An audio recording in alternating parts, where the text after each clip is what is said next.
You know, we've had a lot of things happen in Austin since the last show. A lot. So we had another angry, disaffected dude go on a bombing rampage. That was just... I actually got a package the other day, and it made me think twice. Yeah. And that's... It's interesting that you say that, because part of the reason that I contacted Mark was to let him know to expect a package. Right. Yeah. It was part of my reasoning in contacting him. This is unique to Austin. If you're from someplace and you don't know about it, we had a bomber who... Yeah. Jen, you go ahead. It was your thing.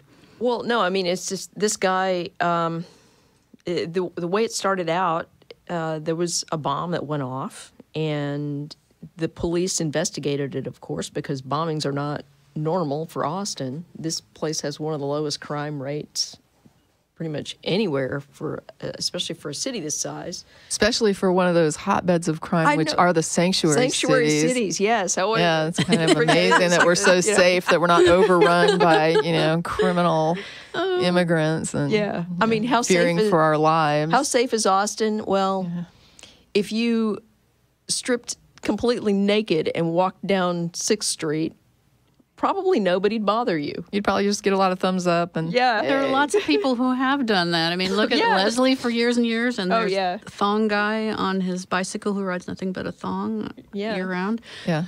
I just posted an article from Texas Monthly that was written a few years ago about how safe Austin is compared to other large Texas cities of similar size, and said something like, "Oh, when will they come and save us from the horrible sanctuary city plague of whatever it is we're supposed to be having a horrible time with." I'm sorry, I'm totally derailing it's okay. this. It's fine, but go ahead. I mean, just the whole point is that this, a bomb going off in Austin was such an anomaly. Yeah. And initially the cops investigated it, and they thought it was related to like some kind of drug cartel thing. Sure. And that they got the wrong address. And so that was the deal. They thought, okay, it was just, wrong address. And then, like a week later, something like that, 2 more go off in, close temporal proximity to each other. And they realized that it's not just a drug thing. There's like a serial bomber out here. Yep. And that was the first time they had a clue that, hey, this is happening. And that's when the feds got involved. Yep. Next thing you know, we had hundreds of FBI and ATF people in Austin working with the local police to try to figure this out. And while they're working on this, a 4th bomb goes off in a completely different area of the city. It was at the entrance to a very popular hike and bike trail in southwest Austin.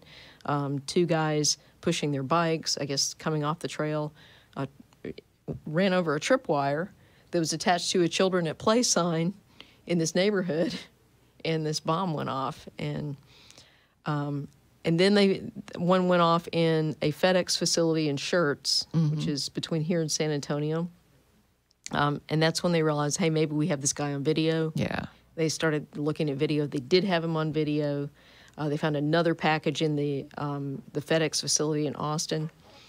And it was pretty much a short path from there to figuring out who this guy is. And he ended up killing himself. With a bomb. With a bomb, yeah.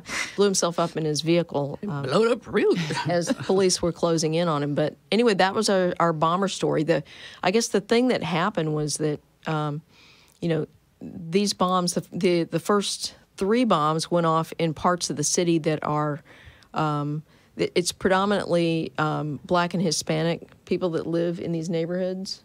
And so that's the communities that were disproportionately affected by the first couple of bombs.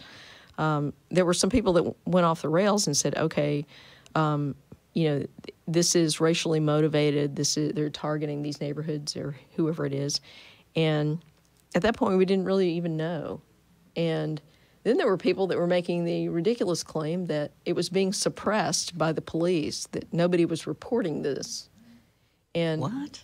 Yeah, and it's like, well, the first one, they didn't even know that it was a serial bombing. You have a data point of 1.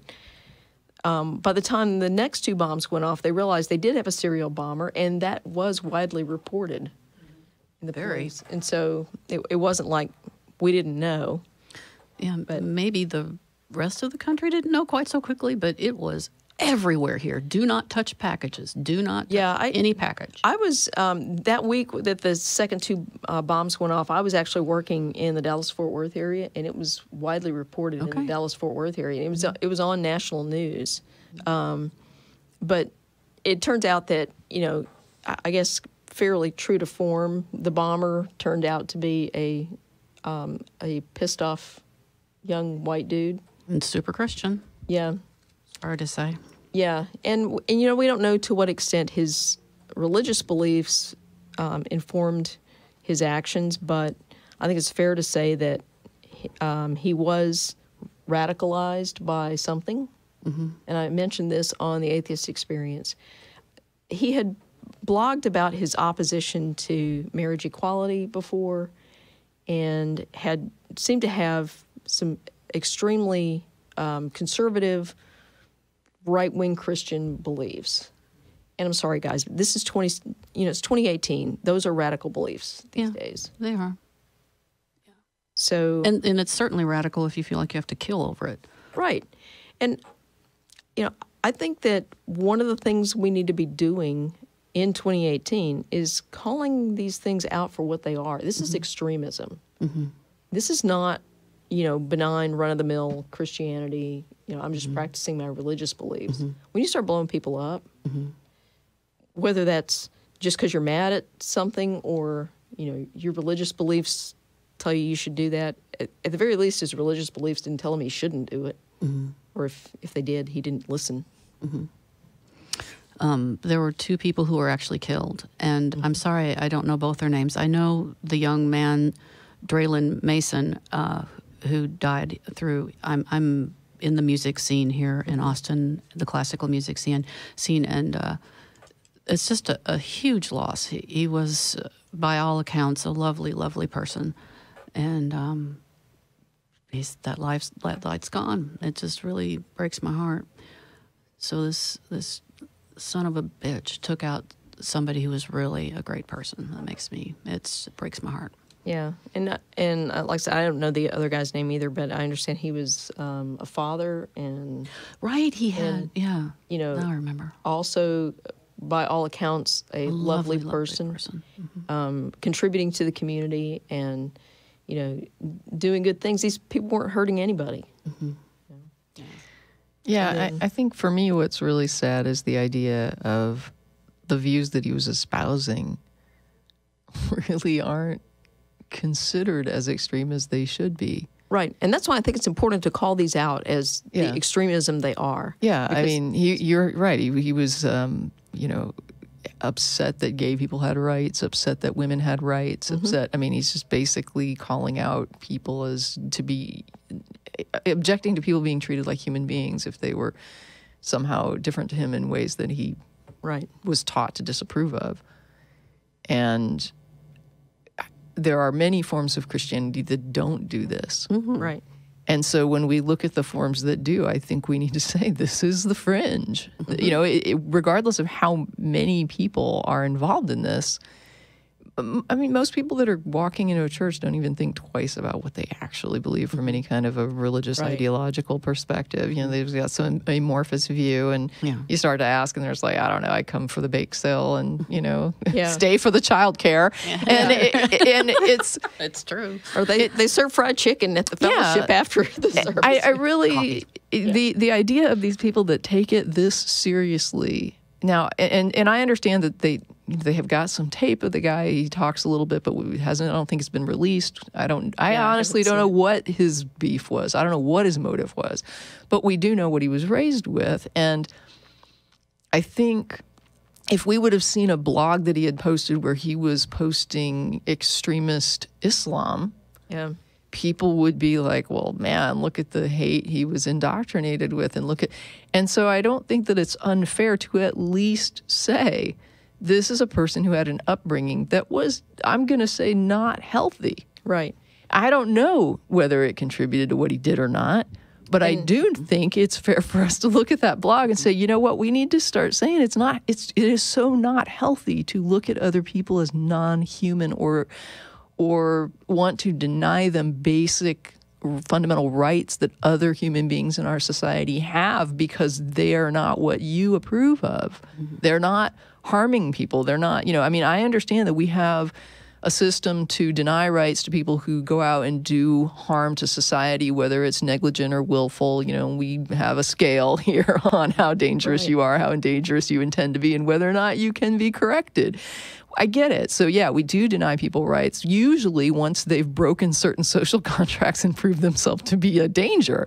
And it's an imperfect system, but the point is we don't just randomly go out and say, I don't like who you want to marry, and so you don't get to get married. I don't like who you I don't like the fact that you don't want to put your life and health in danger to donate your body to somebody else, surviving, and therefore you don't get to have basic human autonomy that everybody else in our society enjoys.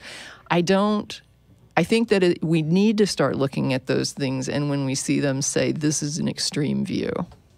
And what it is not is mental illness. Exactly. I hate when they pawn it off on. I mean, it's very common with the white male to have it pawned off on. Right.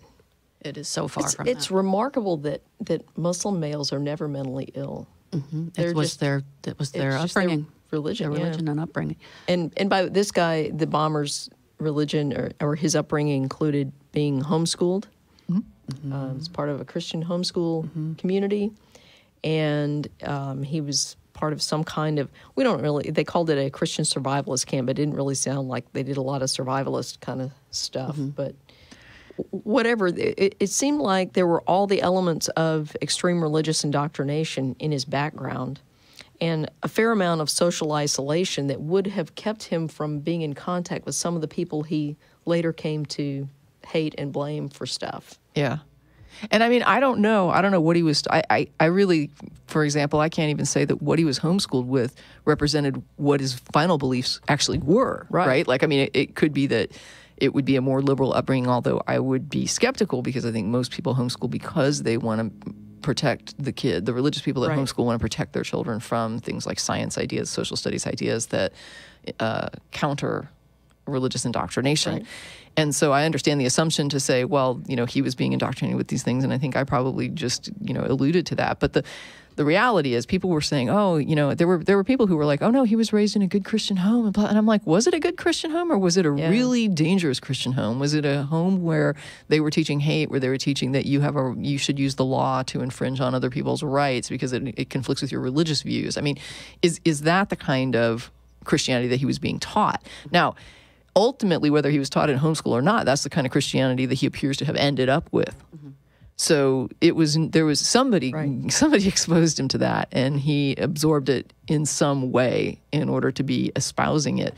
And I do think that whether it resulted in the bombings or didn't, it's still an ugly ideology that should be called out as fringe, and even other Christians should be condemning this. Yeah. I mean, and some do. To be fair, there are some that stand up and say, that's toxic. And thank you to those, who are willing to at least call that out. That's great, because a lot of you won't criticize it. So dangerous territory.